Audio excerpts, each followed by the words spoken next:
ग्रंथि अर्थात मास्टर ग्रंथि। यह ग्रंथि मटर के दाने के आकार की होती है तथा इनफंडिबुलम नामक व्रंत द्वारा हाइपोथैलेमस से जुड़ी हुई रहती है तथा कपाल की अस्थि सैला टर्सिका की गुहा में स्थित होती है। मानव में इसका व्यास 1.3 सेमी तथा वजन 0.5 ग्राम होता है। स्त्रियों में इस ग्रंथि का आकार बड़ा होता है। इसकी उत्पत्ति एक्टोडर्म से होती है।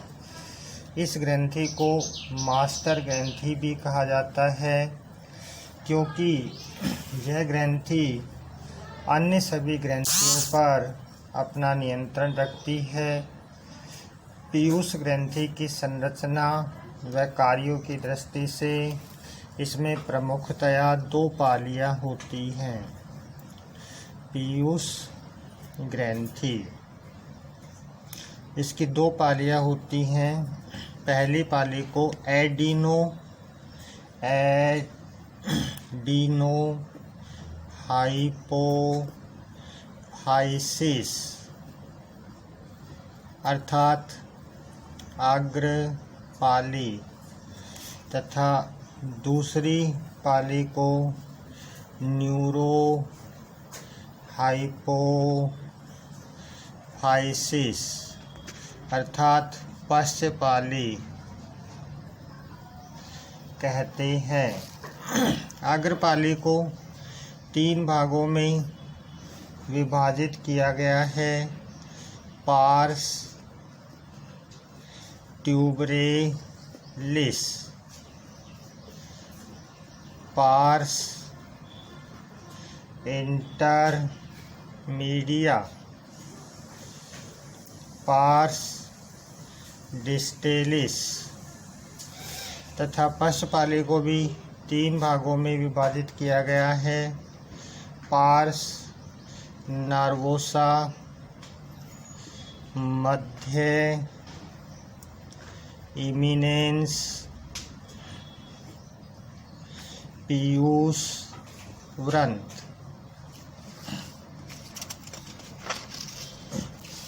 पीयूष ग्रंथि की संरचना के प्रमुखतया 2 भाग होते हैं। पहला एडिनोहाइपोफाइसिस। एडिनोहाइपोफाइसिस पीयूष ग्रंथि का लगभग 75% अर्थात 75% भाग बनाता है। भ्रूण के ग्रसनीय क्षेत्र की एक्टोडर्म से इसका विकास होता है। इसके निम्न 3 भाग हैं। पहला पार्स ट्यूबरेलिस। यह व्रंत के चारों तरफ एक कॉलर के रूप में पाया जाता है। दूसरा पार्स इंटरमीडिया। यह पीयूष ग्रंथि की दोनों पालियों के मध्य में स्थित होता है। तीसरा पार्स डिस्टेलिस। यह अग्रपाली अर्थात पीयूष ग्रंथि का सबसे बड़ा भाग होता है। दूसरा भाग है न्यूरोहाइपोफाइसिस। न्यूरोहाइपोफाइसिस यह इनफंडिबुलम से विकसित होता है। यह पीयूष ग्रंथि का लगभग 1/4 भाग बनाता है। यह सफ़ेद रंग का एवं उभरा हुआ होता है। इसको भी 3 भागों में बांटा गया है। पार्स नर्वोसा यह 2 हार्मोनों का संग्रह करता है तथा व्रंत के समीप बड़ा और फूला हुआ भाग होता है। मध्य इमिनेंस यह हाइपोथैलेमस के तल पर स्थित होता है। तीसरा है पीयूष ग्रंथ अर्थात इन्फंडिबुलम, यह मध्य उभार से नीचे की ओर वृंत के समान भाग होता है। पीयूष ग्रंथि के हार्मोन पीयूष ग्रंथि के द्वारा विभिन्न प्रकार के हार्मोन स्रावित किए जाते हैं जो निम्न हैं। पहला एडिनो